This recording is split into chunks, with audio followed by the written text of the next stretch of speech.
Primary industry के अंदर में क्या रहेगा? जेनेटिक इंडस्ट्रीज, एक्सट्रैक्टिव इंडस्ट्रीज पढ़ता है। जेनेटिक माने वही पोल्ट्री फार्म, ये रिप्रोड्यूसिंग और মাল্টিপ্লাইং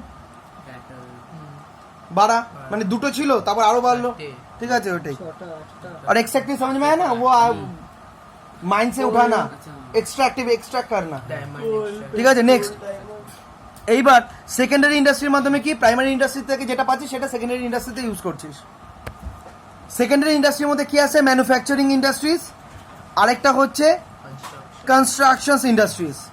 मैन्युफैक्चरिंग जो तैयार होता है, এবার ম্যানুফ্যাকচারিং এর মধ্যে আবার চারটে জিনিস আছে। অ্যানালাইটিক্যাল, এটার এক্সাম্পলস গুলোকে ভালো মতন দেখবি। অর্থাৎ যে জিনিসটা যেরকম ভাবে আমরা ক্রুড অয়েল কিনে নিয়ে আসি না, হ্যাঁ, ক্রুড অয়েলটাকে তারপর আমরা কি করি? আমরা অ্যানালাইসিস করি। তো অ্যানালাইসিস করার পর ওইদিকে পিচ, ওইদিকে ভেসলিন, এই ওই আলাদা আলাদা পেট্রোল, ডিজেল, আলাদা আলাদাভাবে জিনিসগুলো বেরোতে থাকে, এটাকে বলে analytical. In the analytical manufacturing industry basic র material is broken into several useful materials. বোঝা গেল? নেক্সট সিনথেটিক্যাল, এর মধ্যে কি কসমেটিক সোপস, এই ধরনের জিনিসগুলো তৈরি করা হয়, ঠিক আছে। নেক্সট হচ্ছে প্রসেসিং, যখন নাকি কোনো একখানে জিনিস তৈরি করা হয়, যেরকম ভাবে প্রসেসিং মানে কি র মেটেরিয়াল, মানলো ইয়ে গার্মেন্টস, কিছু একটা জিনিস পেলি, কটনসগুলোকে পেলি, সেগুলোকে দিয়ে একটা জামা তৈরি করে ফেললি, ঠিক আছে। Processing industry. অ্যাসেম্বলিং ইজি, ধরো যেরকম কম্পিউটার, এটা পেলি এটা পেলি এটা পেলি, সবগুলোকে যোগ করে দিলি, যোগ করে একটা নতুন গুডস এক্সিস্ট করে দিল, তৈরি হয়ে গেল, বিক্রি করে দিলি, অ্যাসেম্বলি। বোঝা গেল? যেমন টিভি সেট, ওয়াচেস, অটোমোবাইলস, এগুলি জিনিসগুলি পাবি। এর মধ্যে কোনো অসুবিধা আছে হিমাদ্রি? তো কোনো অসুবিধা নেই তো। কনস্ট্রাকশন, এই তো সহজ জিনিস। কনস্ট্রাকশন ইন্ডাস্ট্রিজ অর্থাৎ ওই রোড, এই ধরনের জিনিসগুলো তৈরি করে কনস্ট্রাকশন বিজনেস, বিল্ডিং এসব তৈরি করা, ঠিক আছে। এইবার তার মানে আমরা কি দেখলাম? অ্যাক্টিভিটির ওপর বেস করে ইন্ডাস্ট্রিকে প্রথমে দুটো ভাগে ভাগ করা যায়। একটা হচ্ছে প্রাইমারি ইন্ডাস্ট্রি, একটা সেকেন্ডারি ইন্ডাস্ট্রি। প্রাইমারি ইন্ডাস্ট্রির মধ্যে দুটো আছে, একটা জেনেটিক আর একটা হচ্ছে এক্সট্রাকটিভ, আর একটা হচ্ছে, আর যেটা হচ্ছে গিয়ে তোর সেকেন্ডারি ইন্ডাস্ট্রি, সেকেন্ডারির মধ্যে কি আছে? দুটো, একটা হচ্ছে ম্যানুফ্যাকচারিং আর একটা হচ্ছে কনস্ট্রাকশন। ম্যানুফ্যাকচারিং এর মধ্যে কটা আছে? চারটে।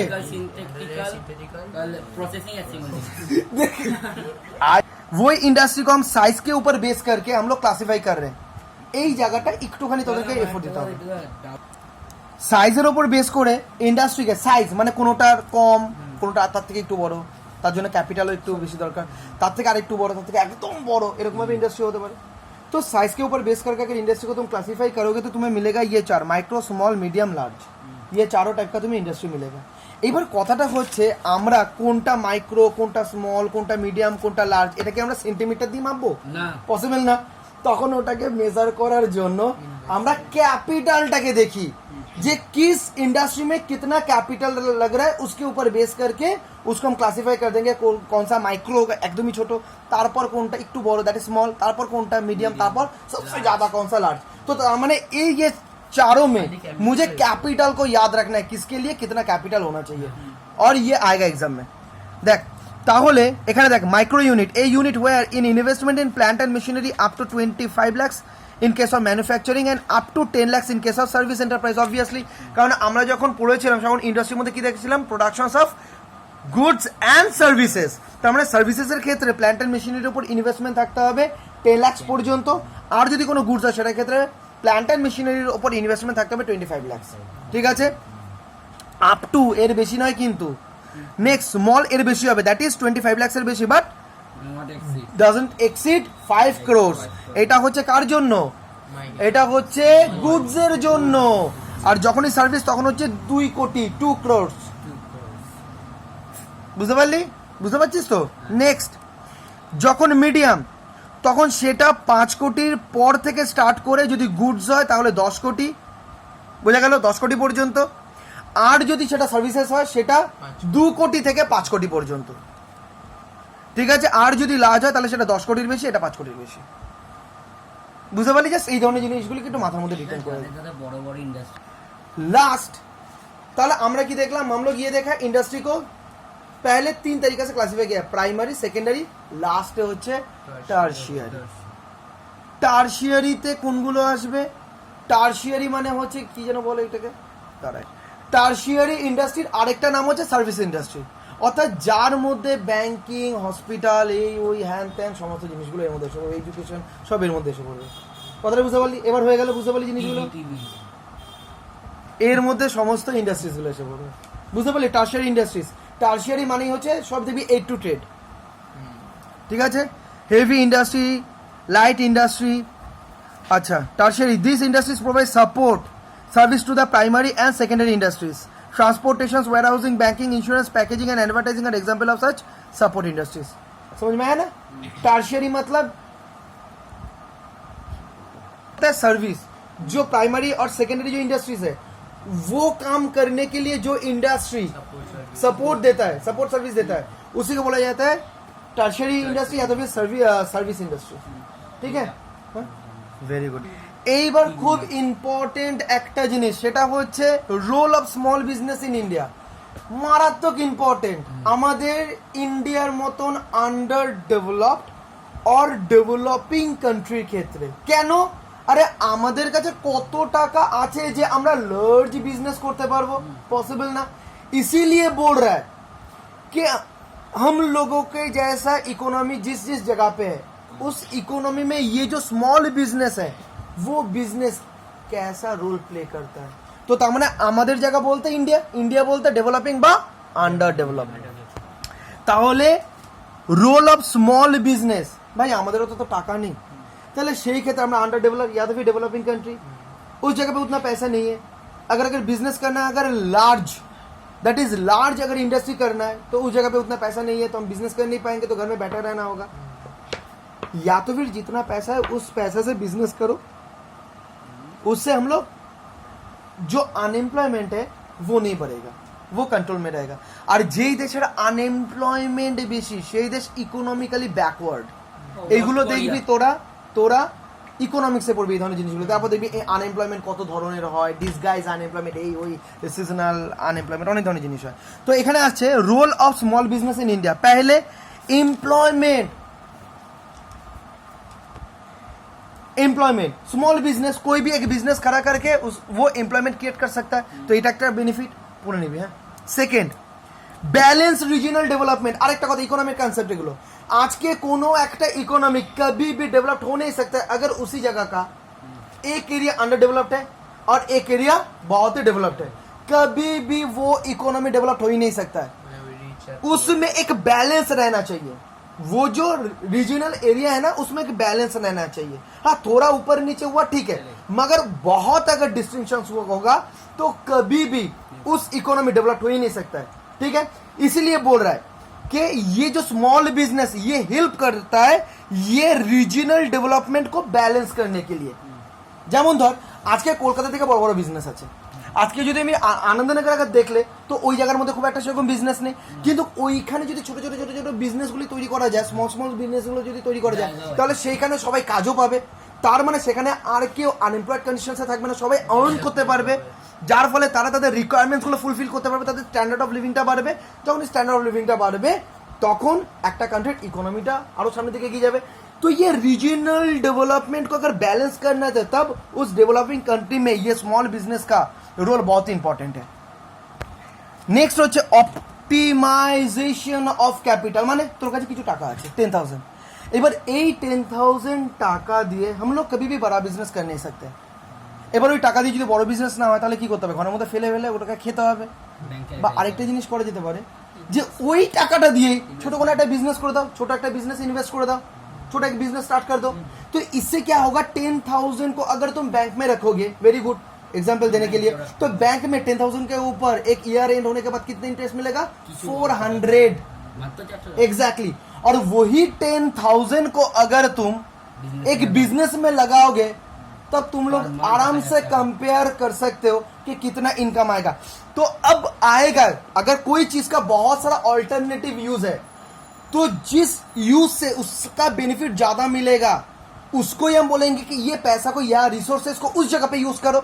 तो तब इस सिचुएशंस को हम बोलेंगे ऑप्टिमाइजेशन ऑफ कैपिटल, कि पैसा को ठीक जगह पे जो बेस्ट ऑल्टरनेटिव है उस जगह पे यूज करो। तो इसीलिए नाम है ऑप्टिमाइजेशन ऑफ कैपिटल। कोई problem? Next, mobilization of local resources. Mobilization ये वर्ड है मोबाइल से, MOBILE। मोबाइल से मतलब एक जगह से दूसरे जगह पे लेके जाना। मोबाइलाइजेशन ऑफ रिसोर्सेस मतलब क्या होता है कि एक जगह से दूसरे जगह पे जो भी रिसोर्सेस है उसको तुम ले जा सकते हो। ठीक है, দেখ small scale industries facilitate mobilizations and skills which otherwise remain latent and unutilized. মানেটা কি? মানেটা হচ্ছে ধর এমন কিছু জিনিস, যেমন ধর বিরাট বড় বড় কিছু বিজনেস, সেই बिजनेस है धर एक लोहार बहुत बड़ा बिजनेस है, अब उसमें से जो स्क्रैप निकल के आता है ना, वो स्क्रैप देखना दूसरा एक बिजनेसमैन खरीद के लेके चला जाता है, उसका जो बिजनेस है वो बहुत ही छोटा बिजनेस है कंपेयर टू दिस, तो वो ले जाके वही चीज को यूज करके दूसरा एक प्रोडक्ट बना देता है. ठीक है, इसीलिए बोल रहा है कि मोबिलाइजेशन ऑफ लोकल रिसोर्सेस है, ये जो लोकल रिसोर्सेस है इसको बहुत अच्छी तरीके से यूज करता है कौन? यूज हो सकता है, क्यों? स्मॉल बिजनेस रहने के कारण से. বুঝতে পেরেছিস? নেক্সট ফরেনে কি দাদা স্মল বিজনেস হয় তো? Feeder to large industries, feeder जो खिलाता है, फीडर टू लार्ज इंडस्ट्रीज. যেমন ধর अगर मान लो सुमितन कंपनी जो कैलकुलेटर बनाता है, वो कैलकुलेटर जब वो बनाता है उस समय जो स्विच होता है ना कैलकुलेटर का ऊपर का जो स्विच होता है, ও ওই জিনিসটা বানায় না, ধর ওইটা কি বানাবো, ওইটার জন্য তাহলে আমাকে একটা আলাদা প্ল্যান তৈরি করতে হবে, তার মধ্যে আবার ক্যাপিটাল ইনভেস্ট করতে হবে, ও আরেকজনকে দিয়ে দিল. जैसे नाट बोल्ट होता है ना, वो नाट बोल्ट छोटा छोटा बिजनेसमैन बनाता है और वही चीज को बड़ा वाला बिजनेसमैन खरीद के उसका जो बड़ा वाला प्रोडक्ट है उसमें यूज कर देता है.